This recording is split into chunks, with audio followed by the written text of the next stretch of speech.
ऐन उन्हाळ्यात वाढत्या उष्णतेच्या पार्श्वभूमीवर रायगड जिल्ह्यात वणव्यांचं प्रमाण वाढत असताना ऐतिहासिक किल्ले रायगड इथे लागलेल्या वणव्यामुळे मोठं नुकसान झालंय। या आगीत किल्ल्यावर पाणी पुरवठा करणाऱ्या जलवाहिन्या तसंच विद्युत केबल अनेक ठिकाणी जळून नष्ट झाल्या आहेत। घटनेची गंभीरता लक्षात घेऊन वन खात्याचे अधिकारी तातडीनं घटनास्थळी दाखल झाले आणि वणवा विझवण्यासाठी प्रयत्न सुरू करण्यात आले। विशेष म्हणजे सुमारे 15 दिवसांपूर्वीच किल्ले रायगड परिसरात अशाच प्रकारचा वणवा लागला होता। त्यामुळे अल्पावधीतच पुन्हा वाढलेल्या या घटनेमुळे स्थानिक ग्रामस्थ आणि शिवभक्तांमध्ये संतापाची लाट उसळली आहे। जिल्ह्यातील डोंगर कपाऱ्यांवर जानेवारीपासूनच वणव्यांचं प्रमाण वाढलं असून मोठ्या प्रमाणात वनसंपदा जळून नष्ट झाली आहे। त्याच पार्श्वभूमीवर गुरुवारी दुपारच्या सुमारास किल्ले रायगडावरही वणवा भडकला। प्राथमिक माहितीनुसार अज्ञात व्यक्तीने लावलेल्या आगीमुळे ही घटना घडल्याचा संशय व्यक्त होतोय। किल्ल्यावर पाणी पुरवठ्यासाठी टाकण्यात आलेल्या प्लास्टिक जलवाहिन्या नियमानुसार जमिनीत 1 ते 1.5 फूट खोल पूर्ण आवश्यक आहे। त्या उघड्या टाकण्यात आल्यानं त्या आगीच्या भक्ष्यस्थानी पडल्या। त्याचप्रमाणे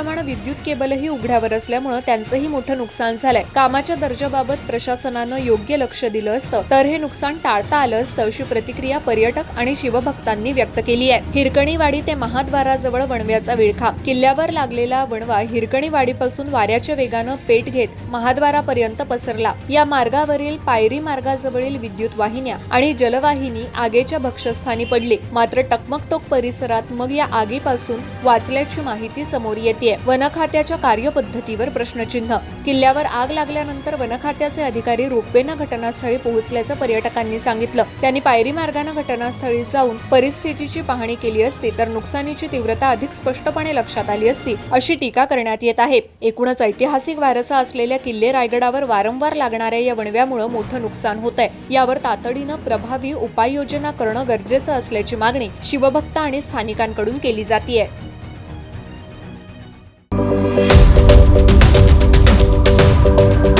यूट्यूबवर सुद्धा रायगड टाइम्स सर्च करा आणि पहा रायगडच्या कानाकोपऱ्यातील प्रत्येक बित्तम बातमी। आणि हो, लगेच सबस्क्राइब बटनवर क्लिक करायला विसरू नका। रायगड टाइम्स, आपलं चॅनल, आपला आवाज।